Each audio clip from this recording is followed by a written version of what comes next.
Assalamualaikum warahmatullahi wabarakatuh. Bismillah, alhamdulillah, wa syukurillah ala nikmatillah, la haula wa la quwata illa billah, amma ba'du. Pemirsa dimanapun Anda berada, sekarang saya berada di Taman Pancasila, yaitu sebuah taman yang mana di belakang saya ada gambar kereta. Jadi ini ada di depan Museum Kereta Api. Dan di sana ada lokomotif yang dipajang di tengah-tengah Taman Pancasila. Pemirsa dimanapun Anda berada di tempat ini, izinkan saya untuk melanjutkan keterangan-keterangan saya tentang Gajah Mada, prajurit sejati Kerajaan Mojopahit. Pemirsa, di kesempatan yang lalu dijelaskan bahwa Gajah Enggon sudah diterima apa yang menjadi pesan dari Rakrian Mantri Mapate Gajah Mada yang disampaikan oleh Gajah Enggon sudah didengar oleh Prabu Linggobuwono yang didampingi adiknya, yaitu Hamangkubumi Bunisoro. Pemirsa dimanapun Anda berada, pertemuan itu sangat lancar dan tidak ada sedikit pun kalimat-kalimat yang membuat di kedua belah pihak merasa tersinggung dan merasa direndahkan. Karena Gajah Enggon orang yang bijaksana, dan juga Prabu Linggobuwono juga orang yang bijaksana, sehingga kedua orang bijaksana ini tentu saja dengan kebijaksanaannya mereka saling menghargai dan menghormati, sehingga pertemuan itu boleh dikatakan damai tanpa cacat. Pemirsa dimanapun Anda berada, tetapi bagaimana setelah Gajah Enggon beranjak dari tempatnya? Gajah Enggon sudah berpamitan pulang menuju ke Mojopahit. Linggobuwono kemudian hanya berdua dengan adiknya, yaitu Hamangkubumi Bunisoro, Surodipati. Kemudian dua orang ini, kakak dan beradik ini,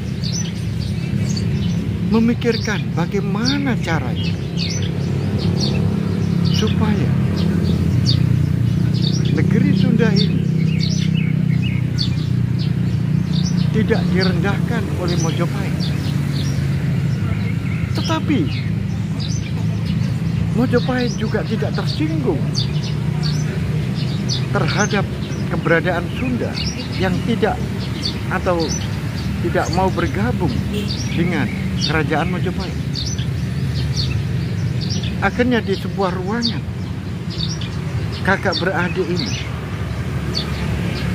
saling mengadu punggung dan wajah-wajahnya tertunduk untuk memikirkan sebuah teka-teki, mencari jalan keluar yang terbaik. Tiba-tiba Prabu Linggobuwono mengatakan,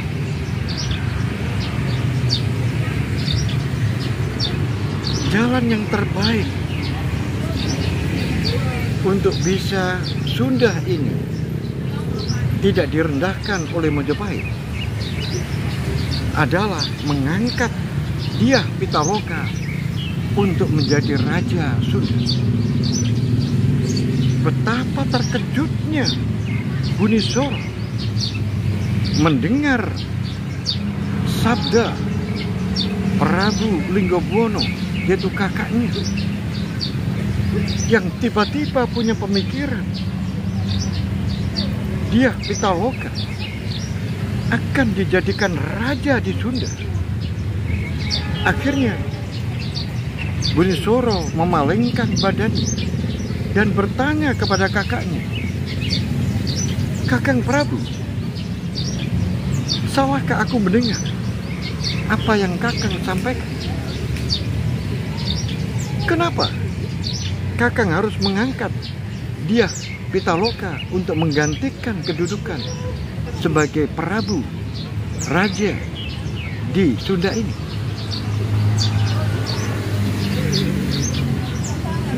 Benar, ini merupakan jalan satu-satunya yang terbaik. Karena dengan aku mengangkat dia Pitaloka untuk menjadi raja, ini merupakan strategi untuk menjaga-jaga. Kita berjaga-jaga. Siapa tahu Hayam Wuruk setelah melihat gambar dia Pitaloka, kemudian Hayam Wuruk berminat untuk melamar putriku, maka disinilah letaknya. Sunda tidak akan direndahkan oleh Majapahit, karena Hayam Wuruk adalah seorang prabu, sedangkan orang yang dilamar untuk menjadi permaisurinya bukan putri Kedasa, tetapi raja Sunda. Sehingga antara raja dengan raja kedudukannya seimbang, tidak ada yang berat sebelah. Ini adalah jalan agar Sunda tidak dipermalukan, tidak direndahkan oleh Majapahit. Aku bisa membayangkan bagaimana jadinya andai kata dia Pitaloka dilamar oleh Prabu Hayam Wuruk, tetapi posisi dari putriku masih menjadi putri Kedasa. Aku khawatir apabila nanti putriku ini dianggap sebagai putri pemberian atau putri persembahan, orang tidak mengerti. Maka siapa tahu dengan melamarnya Hayam Wuruk, kemudian Hayam Wuruk mengumumkan bahwa dia Pitaloka adalah putri persembahan dari kerajaan Sunda. Ini sungguh memalukan dan sangat merendahkan martabat Sunda. Oleh sebab itu, dengan putriku yang saya angkat menjadi raja, maka hal itu tidak akan pernah terjadi.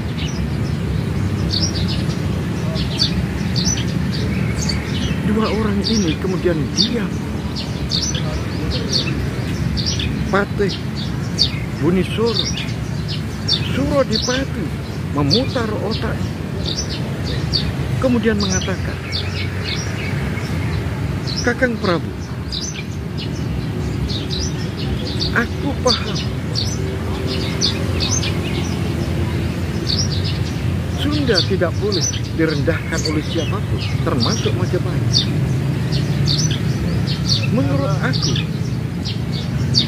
kita tidak usah melakukan pengangkatan dia Pitaloka menjadi raja. Kalau memang kita diharuskan dan diwajibkan untuk berperang melawan Majapahit, apa yang harus kita takutkan? Kita mati demi membela martabat harkat sebagai kerajaan Sunda.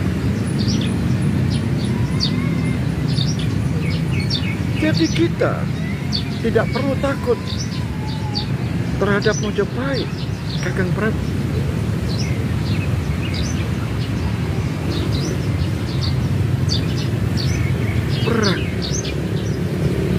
Perang adikku bukan solusi. Apapun alasan, perang adalah membuat kita, rakyat kita, akan menderita. Itu tidak rela. Aku tidak rela kalau rakyatku menderita. Perang mengakibatkan banyak anak-anak menjadi yatim. Banyak orang tua kehilangan anaknya. Banyak istri kehilangan suaminya. Dan prajurit-prajurit Sunda ribuan akan mati akibat perang. Jangan. Perang bukan solusi.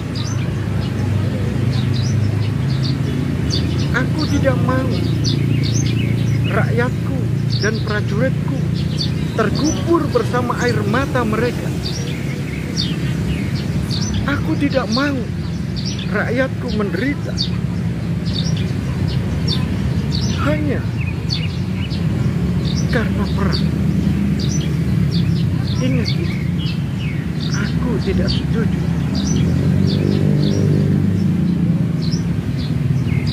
Aku tidak meragukan kesatriaanmu, adikku. Kamu adalah patih yang gagah berani, tidak takut apapun, tidak takut mati. Tetapi bagaimanakah setelah kamu mati? Bagaimanakah setelah sudah jatuh akibat perang melawan Mojopahit? Pasti jatuh. Aku sudah mengikuti jejak Mojopahit. Aku sudah mengikuti Gajah Mada, langkahnya, sepak terbangnya. Sepak terjang Gajah Mada ini sungguh, kamu bisa bayangkan, hanya dengan 20 tahun semenjak 1334 Tribunal Tunggadewi diangkat menjadi Raja Mojopahit. Kemudian Gajah Mada diangkat menjadi Mahamantri Mukia, Mahapatih Gajah Mada. Mulai saat itu, satu persatu raja-raja di Nusantara ini ditaklukkan dengan perang. Tetapi selama ini Sunda, baik itu Pakuan maupun Galuh, belum bisa ditundukkan oleh Mojopahit. Bukan karena kita memiliki armada laut yang kuat, bukan kita memiliki prajurit-prajurit yang banyak dan kuat, tetapi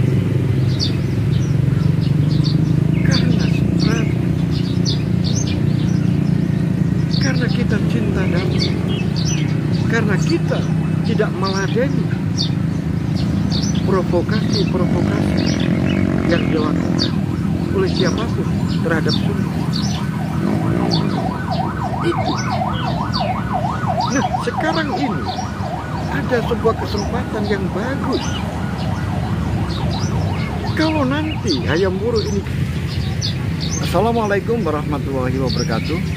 Bismillah, alhamdulillah, wa syukurillah, ala nikmatillah, la haula wa la quwata illa billah, amma ba'du.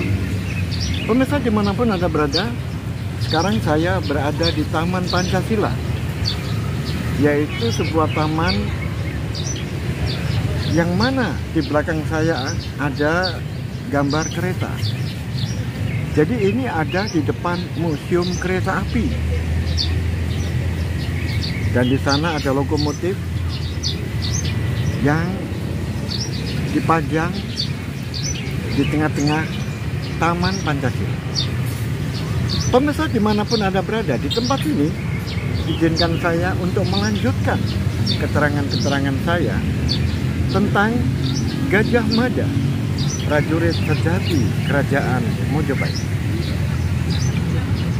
Pemirsa, di kesempatan yang lalu dijelaskan bahwa Gajah Enggon sudah diterima apa yang menjadi pesan dari Rakrian Mantri Mahapate Gajah Mada yang disampaikan oleh Gajah Enggon sudah didengar oleh Prabu Linggobuwono yang didampingi adiknya, yaitu Hamangkubumi Bunisoro. Pemirsa dimanapun Anda berada, pertemuan itu sangat lancar dan tidak ada sedikit pun kalimat-kalimat yang membuat di kedua belah pihak merasa tersinggung dan merasa direndahkan. Karena Gajah Enggon orang yang bijaksana, dan juga Prabu Linggobuwono juga orang yang bijaksana, sehingga kedua orang bijaksana ini tentu saja dengan kebijaksanaannya mereka saling menghargai dan menghormati, sehingga pertemuan itu boleh dikatakan damai tanpa cacat. Pemirsa dimanapun Anda berada, tetapi bagaimana setelah Gajah Enggon beranjak dari tempatnya? Gajah Enggon sudah berpamitan pulang menuju ke Mojopahit. Linggobuwono kemudian hanya berdua dengan adiknya, yaitu Hamangkubumi Bunisoro, Surodipati. Kemudian dua orang ini, kakak dan beradik ini, memikirkan bagaimana caranya supaya negeri Sunda ini tidak direndahkan oleh Mojopahit, tetapi Mojopahit juga tidak tersinggung terhadap keberadaan Sunda yang tidak mau bergabung dengan kerajaan Mojopahit. Akhirnya di sebuah ruangan, kakak beradik ini saling mengadu punggung dan wajah-wajahnya tertunduk untuk memikirkan sebuah teka-teki, mencari jalan keluar yang terbaik. Tiba-tiba Prabu Linggobuwono mengatakan,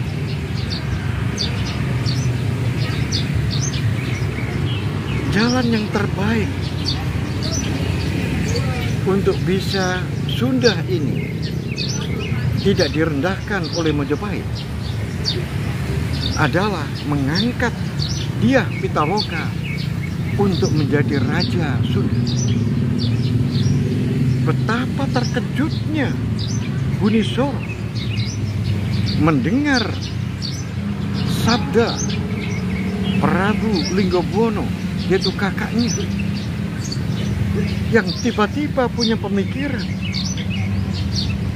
Dyah Pitaloka akan dijadikan raja di Sunda.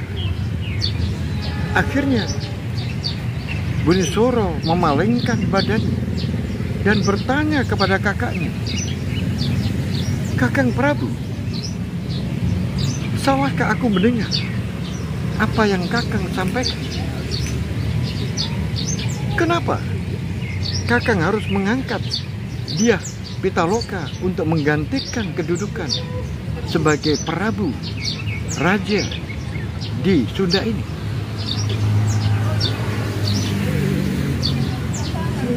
Benar, ini merupakan jalan satu-satunya yang terbaik. Karena dengan aku mengangkat dia Pitaloka untuk menjadi raja, ini merupakan strategi untuk menjaga-jaga. Kita berjaga-jaga. Siapa tahu Hayam Wuruk setelah melihat gambar dia Pitaloka, kemudian Hayam Wuruk berminat untuk melamar putriku, maka disinilah letaknya. Sunda tidak akan direndahkan oleh Majapahit, karena Hayam Wuruk adalah seorang prabu, sedangkan orang yang dilamar untuk menjadi permaisurinya bukan Putri Kedaton,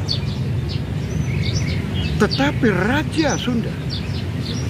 Sehingga antara raja dengan raja kedudukannya seimbang, tidak ada yang berat sebelah. Ini adalah jalan agar Sunda tidak dipermalukan, tidak direndahkan oleh Majapahit. Aku bisa membayangkan Hayam Wuruk jadi melamar anakku. Maka sekarang Prabu Hayam Wuruk tidak melamar Putri Kedaton lagi, tetapi melamar Raja Sunda Galuh. Sehingga kedudukan antara Sunda Galuh tidak bisa dianggap enteng oleh Majapahit, dan Majapahit tidak bisa menganggap bahwa Sunda Galuh mempersembahkan putri untuk dinikahi oleh Raja Hayam Wuruk. Sehingga kewibawaan Sunda Galuh bisa dipertahankan, tetapi dengan cara tidak melalui perang. Begitulah adikku, ini adalah strategi. Pemirsa dimanapun Anda berada, dadanya Buni Suro seperti pecah, karena selama ini kakaknya memerintahkan kepada dirinya untuk membimbing membina adik dari dia Pitaloka yang masih berumur 9 tahun, yaitu Wastu Kancana, yang digadang-gadang akan menggantikan kedudukan ayahnya sebagai raja di Sunda Galuh.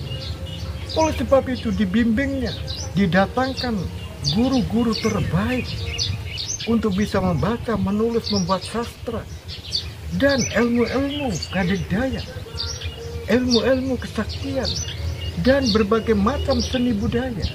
Semuanya diajarkan kepada adik dari dia Pitaloka, yaitu Wastu Kancana, agar pada saatnya nanti bisa menjadi raja menggantikan ayahnya Prabu Linggabuana, tetapi raja yang memiliki banyak pengetahuan sehingga dia menjadi raja yang bijaksana di Sunda Galuh.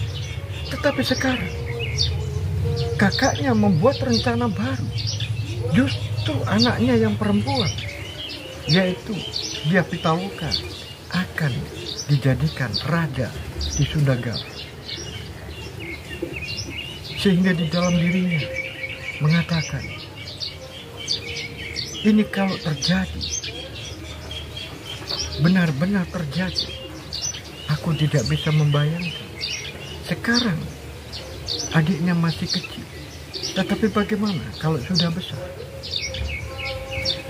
Karena walaupun masih kecil, adiknya dia Pitaloka, Wastu Kancana, sudah tahu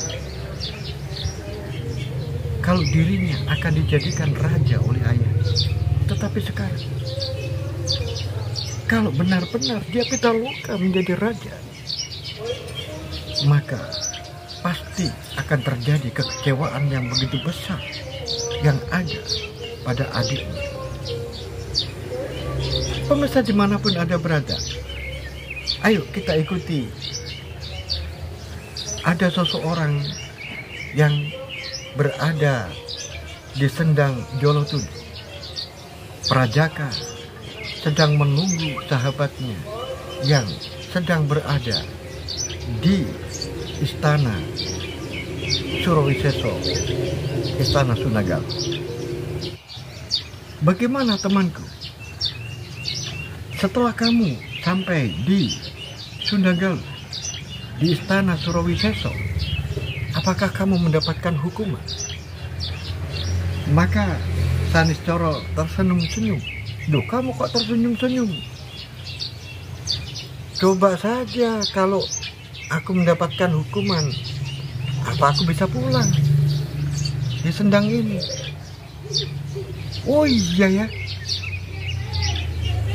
Berarti kamu di sana tidak dihukum? Tidak. Justru sebaliknya. Raja Permaisuri ingin dilukis bersama dengan keluarga, yaitu Prabu Linggobuwono dengan permaisurinya, yaitu Dewi Roro Lingsing, Dia Pitaloka dan adiknya. Kemudian pamannya, yaitu Patih Mangkubumi Bunisoro, juga minta untuk dilukis. Sehingga hari-hariku dalam minggu-minggu ini sungguh sangat sibuk. Oleh sebab itu, aku datang ke sini untuk memberi kabar. Jika aku nanti tidak kembali ke tepian telaga ini, maka pastilah aku masih sibuk di istana. Jadi sekarang gambarnya yang kemarin itu bagaimana? Kok minta digambar lagi? Kemarin itu kan gambarnya Pitaloka yang saya kirim ke sana. Tetapi karena ada duta dari kerajaan Majapahit yang menginginkan gambar itu, maka gambar itu sekarang dibawa ke Majapahit. Apa? Majapahit? Iya. Aku kok jadi ingat sesuatu. Ingat apa? Apa ingat kamu sudah pulih? Kamu bilang Majapahit. Aku ingin kembali ke Majapahit kalau gitu. Loh, apakah kamu tahu jalannya? Tidak tahu. Terus bagaimana kamu ingin pulang kalau tidak tahu jalannya? Iya, bagaimana? Tapi aku ingin pulang ke Majapahit. Dah, gini aja. Sementara ini, kamu tetap tinggal di sini. Karena aku mendengar kabar, kalau gambar yang diterima di Majapahit itu, kemudian Prabu Hayam Wuruk setuju tentang gambar itu, maka akan dilangsungkan, yaitu lamaran Hayam Wuruk terhadap Dia Pitaloka. Bahaya ini. Bahaya gimana? Bahaya untuk kamu kan? Ternyata Dia Pitaloka mau dilamar oleh raja, tidak dilamar oleh pelukis. Loh iya. Maka kamu ini bahaya. Siap-siaplah kamu. Hatimu sakit. Karena Dia Pitaloka yang kamu cintai, ternyata nanti akan diambil orang. Kamu tidak bisa berbuat apa-apa kan? Iya. Mana bisa aku melawan kekuatan raja, kekuasaan raja. Nah, maksudku begini. Nanti kalau ada utusan dari Mojopahit, maka kamu akan saya titipkan untuk pergi ke Mojopahit. Oh begitu. Baiklah kalau begitu. Aku nurut saja. Tapi kamu jangan menghilang ya. Kamu tetap di tepi telaga sini saja. Kalau kamu pergi jangan jauh-jauh, supaya kamu bisa kembali ke sini lagi. Nanti aku akan datang ke sini kalau tugas-tugasku sudah selesai atau ada kesempatan, maka aku akan mengunjungi kamu. Baiklah, pemirsa dimanapun Anda berada, memang antara Prajaka dengan Sanis Coro ini, mereka sudah begitu akrab, sehingga satu dengan yang lainnya, kalau berpisah hanya sehari saja, mereka sudah begitu mencari. Pemirsa dimanapun Anda berada, sekarang kita ikuti rombongan duta dari kerajaan Majapahit yang sudah kembali ke Majapahit. 20 hari perjalanan, mulai dari Majapahit sampai ke Majapahit, maka terhitung 20 hari. Oleh sebab itu, Kudo Swaboyo begitu kembali ke Majapahit, maka dia langsung pulang karena dia sangat merindukan ibunya, yaitu Dyah Menur, dan ayah angkatnya, yaitu Pradabasu. Oleh sebab itu, sebelum ke istana, maka dia pulang terlebih dahulu ke rumahnya, akhirnya menemui ibunya.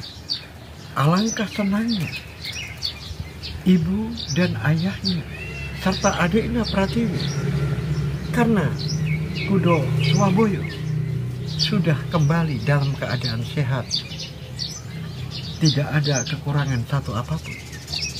Dan ibunya bertanya, ayahnya juga bertanya tentang keadaan situasi yang ada di Sunda.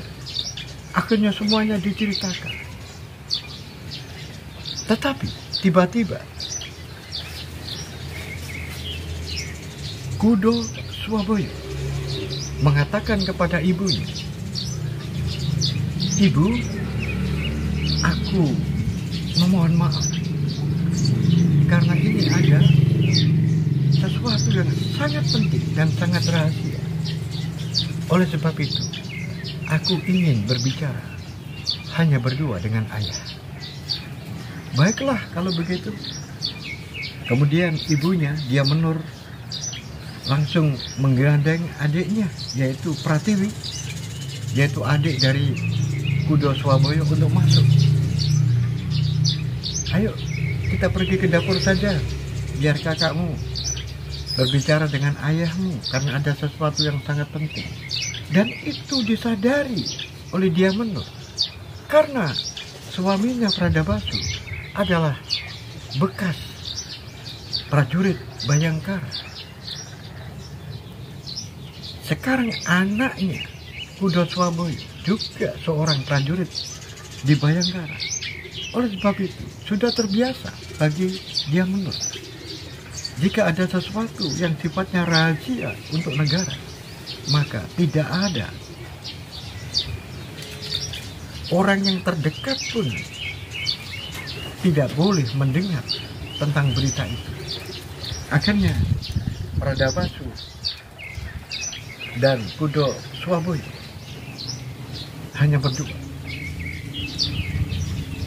"Apa yang kamu ingin katakan kepadaku, anakku Kudo Swaboyo?"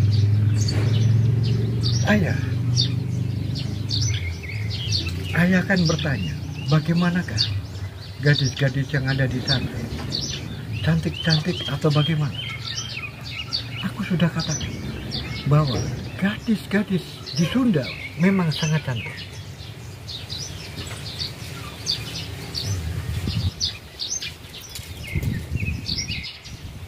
Tetapi kali ini yang namanya Dyah Pitaloka. Aku diberitahu oleh Podang Salisir, yaitu pelukis Mojopahit yang dibawa oleh Patih Maduratno. Di sana dia gagal melukis karena Podang Salisir dibayang-bayangi pelukis Sunda yang namanya Sanis Coro yang sudah membuat gambar, yaitu menggambar Dyah Pitaloka. Akhirnya dia merasa tidak nyaman dengan gambarnya dan akhirnya diusulkan kepada Patih Maduratna bahwa lebih baik meminjam gambar itu atau mengambilnya gambar itu kemudian diserahkan kepada Hayam Wuruk. Ternyata ayah, antara pelukis yang namanya Sanis Coro dengan Dyah Pitaloka sudah menjalin hubungan asmara. Dan ini yang saya katakan berbahaya dan sifatnya sangat rahasia. Kemudian, apakah kamu sudah bercerita kepada orang lain? Belum, ayah. Sedangkan Podang Salisir juga mengatakan begini, ayah. Kamu jangan cerita-cerita sama orang lain. Hanya kamu yang aku beritahu. Bahkan Patih Maduratna, Gajah Enggon, dan yang lain tidak aku ceritai. Baiklah kalau begitu. Begini, anakku. Kalau nanti Mojopahit akan datang lagi ke Sunda untuk melakukan lamaran ke Sunda, maka katakan kepada Gajah Enggon bahwa ayahmu ingin ikut ke Sunda. Katakan kepada Gajah Enggon, karena ayah mendapatkan sebuah kabar dari orang yang memiliki indera yang keenam bahwa kakakmu Prajaga itu ada di negara barat. Nah, negara barat ini kemungkinan besar adalah Sunda. Pemirsa dimanapun Anda berada, bagaimanakah kelanjutan cerita ini? Apakah Pradabasu jadi ikut ke Sunda? Seperti yang diusulkan, jika Gajah Enggon pergi ke Sunda, maka katakan ayahmu ingin ikut. Terus bagaimanakah tentang gambar yang disuguhkan kepada Prabu Hayam Wuruk? Apakah Prabu Hayam Wuruk menerima gambar itu? Dan apakah akan dilangsungkan lamaran ke Sunda? Oleh sebab itu, ikutilah cerita ini hingga selesai. Sampai di sini akhirul kalam. Billahi taufiq wal hidayah. Waridha wal inayah. Assalamualaikum warahmatullahi wabarakatuh. Salam budaya warisan.